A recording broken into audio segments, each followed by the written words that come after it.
Koşa koşa ardından bittim, halim ortada.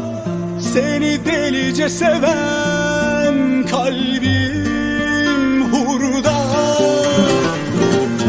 Unutalım olanları, baksın herkes kendi yoluna. Adımı değiştirdim senden sonra, budala budala.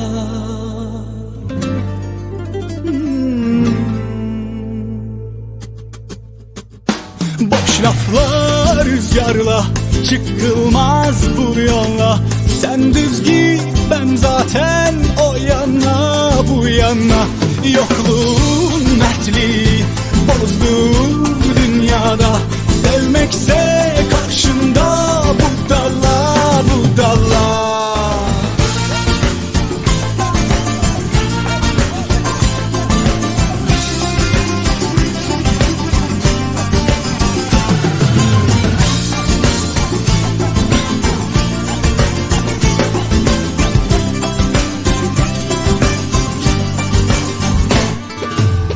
Koşa koşa ardından bittim, halim ortada.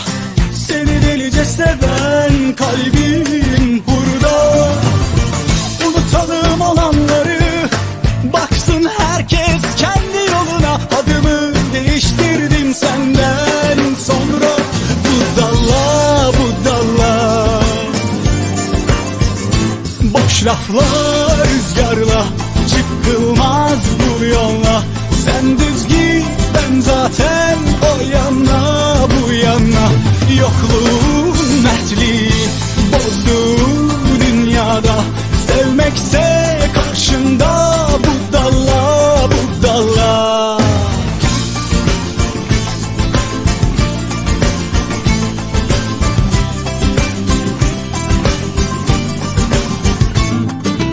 Zor yokluğunun arkası, gittiğinden bu yana yüreğim sabır taşı.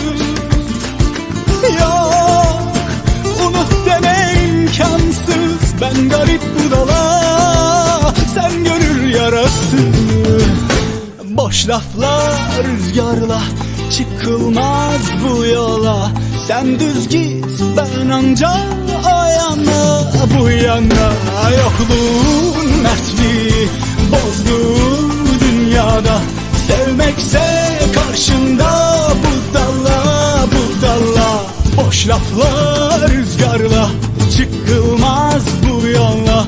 Sen düz git, ben zaten o yana bu yana.